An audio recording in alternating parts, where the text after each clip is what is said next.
Il faut un club où on va accepter que 2-3 mecs courent pour lui, qu'il soit titulaire à tous les matchs.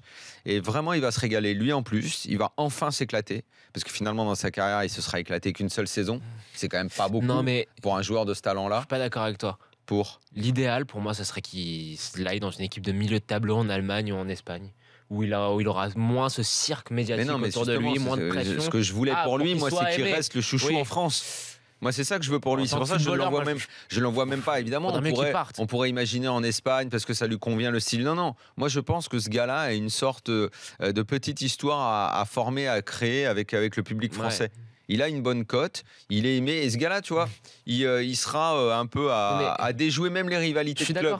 Tout le monde le trouvera sympathique. Marseille. Mais le problème, tu sais, il faut qu'il trouve un club. Et Saint-Etienne, c'est une très bonne idée. Le problème, ce serait un bon endroit pour lui. Le problème, c'est que s'il fait ça, s'il fait une bonne saison, tu verras qu'on en reparlera, que le cirque va se réemballer. C'est ça le problème. Il y a eu trop d'attentes. À Nice, il y en a eu du cirque, mais c'était pas un problème. Ce qui a été le problème, c'est qu'il veuille aller au PSG, que le PSG l'ait pris et qu'il ne joue pas et qu'il ne pourra pas jouer. Est-ce que tu penses qu'il est suffisamment bien entouré pour prendre ce genre de décision, s'installer?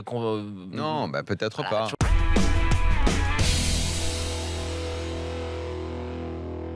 Franchement, tu m'enlèveras pas de l'idée qu'il y a quelque chose d'anormal à la situation. Parce que, comme tu dis, il y a 4 abrutis qui font une connerie. Le club de foot n'a pas à voir là-dedans. Après, le règlement dit que les mecs doivent faire gaffe à leurs supporters. J'entends tout, c'est normal. Les arguments doivent être entendus. Mais il n'empêche que ce soir-là... Metz mène 1-0 à ce moment-là, Lyon n'est pas bien, il les retrouve quelques mois plus tard dans un contexte différent, à huis clos. Entre-temps, Metz a recruté, les mecs ne peuvent pas jouer. Beaucoup d'entre-temps, plein de choses, et entre-temps 3-0.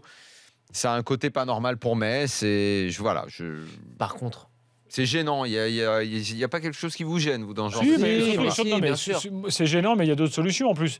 Le match aurait très bien pu continuer ce soir-là, et derrière, Metz, sanction financière éventuelle, huis clos pour la tribune. Le match continue ce soir-là. Si Lopez peut pas le continuer, le match, c'est pas normal non plus. Le mec a vraiment souffert, c'est grave ce qui lui est arrivé à Lopez, quand même. Ça aussi, il faut le dire. Et en fait, solution, comme ça se fait en Espagne. Mais moi, je ne vois pas de bonne solution.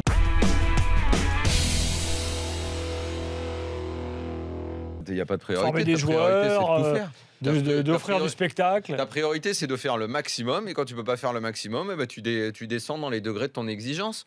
Lui, il dit, c'est pas seulement... Évidemment que c'est gagner un titre parce qu'ils veulent en gagner un, Monaco, puisqu'ils n'en gagnent pas depuis longtemps. Si derrière, il dit...